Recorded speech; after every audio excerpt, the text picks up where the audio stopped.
శరణ్య, పర్లేదు. నన్ను క్షమించు. నీ మంచితనం తెలుసుకోలేక నిన్ను ఇబ్బంది పెట్టాను.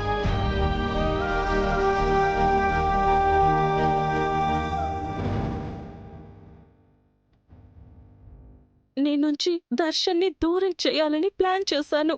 కానీ తానొకటి తలిస్తే దైవం మరొకటి తలుస్తుందంటారు కదా. నేను మిమ్మల్ని దూరం చేయాలని చూస్తే ఆ దేవుడు నన్నే మీకు దూరంగా తీసుకెళ్తున్నాడు.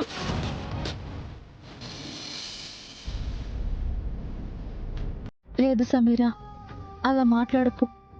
నీకేం కాదు, మేమంతా ఉన్నాం కదా. ఇంట్లోకి గాలి రాకుండా తలుపేసి ఆపగలం, కానీ ఒంట్లోని ప్రాణం పోకుండా ఎలా ఆపగలం శరణ్య? నేను చేసిన పాపాలకి ప్రాయశ్చిత్తం చేసుకునే టైం వచ్చేసింది. ఇంకో 2 వారాల్లో నేను ఖచ్చితంగా చనిపోతాను.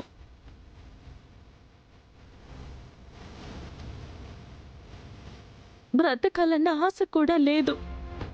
కానీ నాకంటూ మిగిలిపోయిన చివరి కోరిక ఒక్కటే. కనీసం చావులోనైనా సుమంగలిగా వెళ్ళిపోవాలని.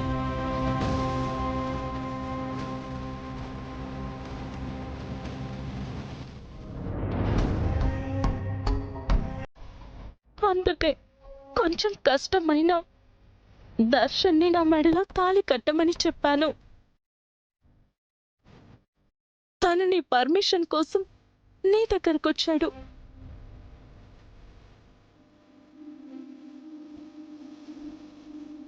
ఇప్పుడు నా కోరిక తీరుతుందా లేదా అనేది నీ చేతుల్లోనే ఉంది శరణ్య.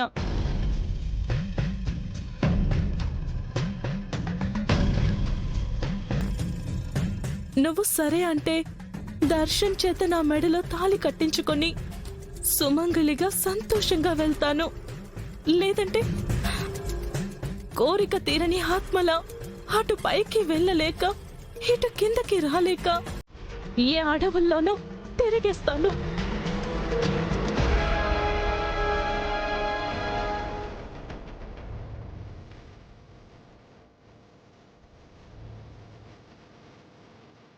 చెప్పు శరణ్య, పెద్ద మనసు తీసుకొని నా చెల్లెలి మెడలో దర్శన్ తాళి కట్టడానికి ఒప్పుకుంటావా? నా చెల్లి ఆత్మకి విముక్తి కలిగిస్తావా?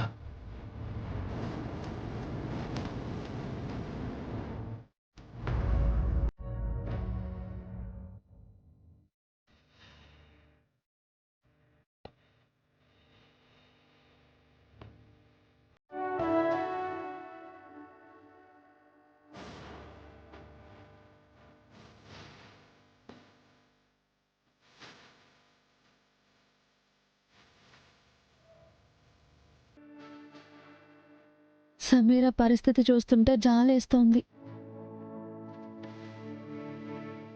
మనిషిగా తను చెత్తగా అయినా ఉండొచ్చు, కానీ ఇప్పుడు తను చావ్రతకుల్లో ఉంది.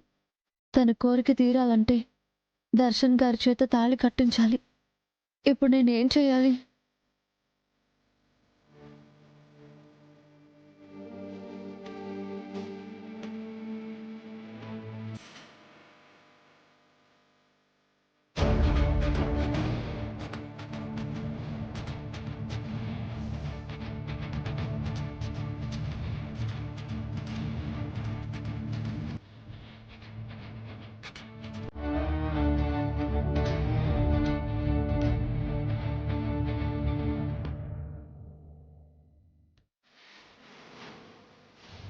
ఏంటి బాబుగారు, చెల్లెలా ఏం చెప్పకుండా వెళ్ళిపోయింది?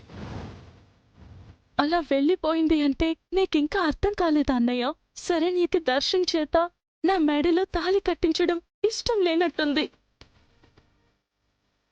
అలాంటిదే ఉండదులే సమీరా, ఉండు నేను కనుక్కుంటాను.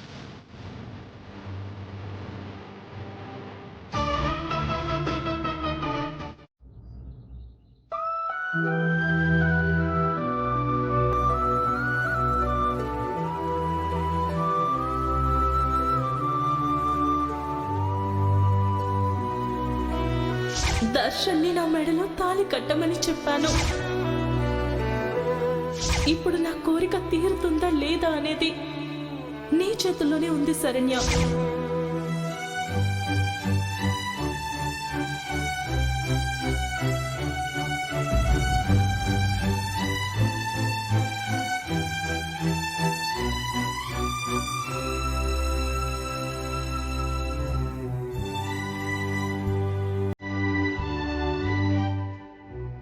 I'm so sorry Saranya.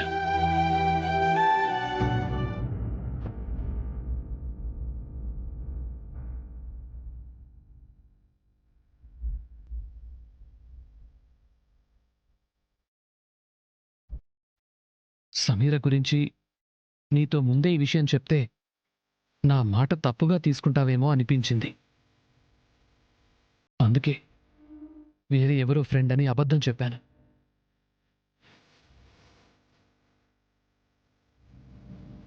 అయినా ఇక్కడ అబద్ధమా నిజమా అనే పాయింట్ నేను ఆలోచించలేదు శరణ్య.